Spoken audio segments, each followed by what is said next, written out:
नमस्कार। आप सभी का स्वागत है। आज इस वीडियो के द्वारा मैं वर्मा जी, जिन्होंने अपना नाम नहीं बताया है और झांसी के रहने वाले हैं, उन्होंने अपनी बर्थ डिटेल भेजकर प्रश्न किया है कि उनके ऊपर जो कर्ज है वह कब उतरेगा, घर कब होगा, और उन्होंने बताया है कि वे समलैंगिक हैं, क्या करें जो इससे छुटकारा हो। उनके द्वारा बताए गए समय के अनुसार जो उनकी कुंडली बनती है वह धनु लगन की कुंडली बनती है और ग्रह स्थिति इस प्रकार है कि लगन में सूर्य बुध गुरु हैं, तीसरे भाव में चंद्रमा है, चौथे भाव में शनि केतु हैं और नवम भाव में मंगल हैं, दसम भाव में राहु हैं और 12वें भाव में शुक्र है। ये इनकी ग्रह की स्थिति है। देखिए, आपका जन्म धनु लगन तथा शतभिषा नक्षत्र के तीसरे चरण में हुआ है। जन्म राशि आपकी कुंभ है।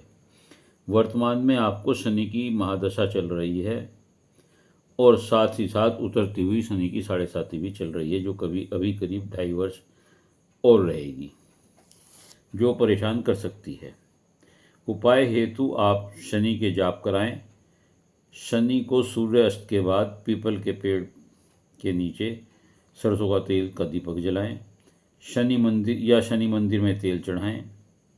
सफाई कर्मचारियों को मदद करें, इससे आपको लाभ होगा।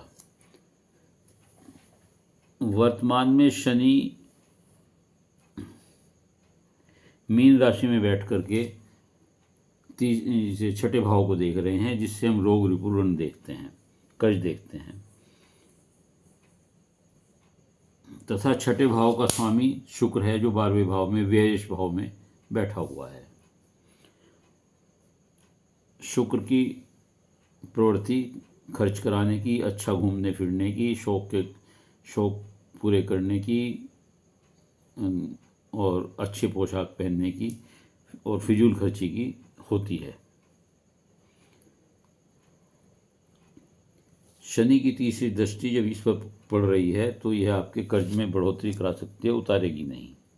कर्ज को जल्दी से नहीं उतरेगा, तो क्योंकि शनि की ये दृष्टि करीब 2-2.5 साल यहाँ रहेगी, तो इसलिए जो आपके ऊपर कर्ज है वह अभी करीब 2.5 वर्ष के बाद ही उसका निस्तारण हो सकेगा, उससे आपको मुक्ति मिलनी शुरू होगी। तो ये आपके कर्ज की बाबत का जो प्रश्न था उसका उत्तर है। दूसरी बात आपने पूछी है समलैंगिकता की कि मैं क्या करूं और क्यों। देखिए, शतभिषा नक्षत्र है आपका।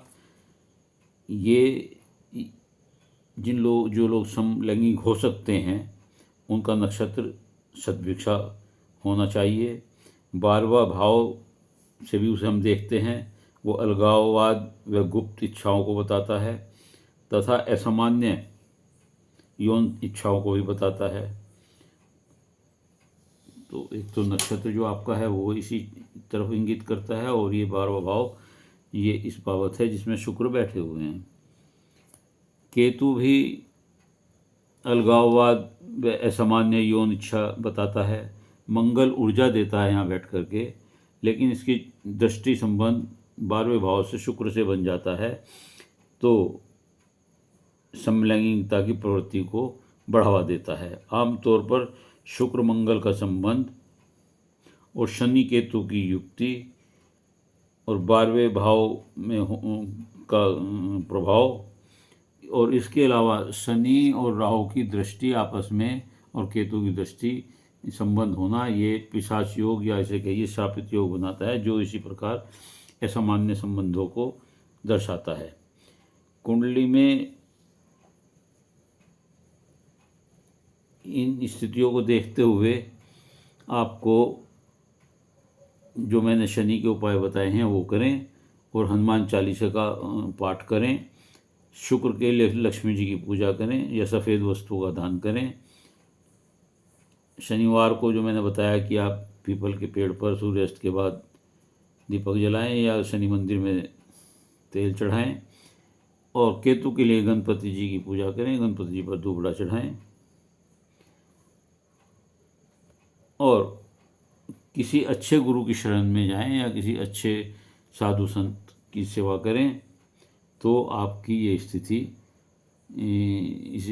समलैंगिकता इससे बचेंगे। सत्संग में जाएं, सत्संग सुने, धार्मिक आयोजनों में हिस्सा लें तो आपको इस चीज़ से छुटकारा मिल सकता है। मकान, आपका प्रश्न मकान का है, तो मकान आपको या तो 33वें वर्ष में बनने की संभावना है या फिर 40वें वर्ष में आप जब आएंगे तो मकान की स्थिति आपकी होगी। वैसे कुंडली आपकी ठीक है। लगन में सूर्य बुध गुरु जो हैं अच्छी शिक्षा देते हैं, नेतृत्व की शक्ति देते हैं, क्षमता प्रदान करते हैं।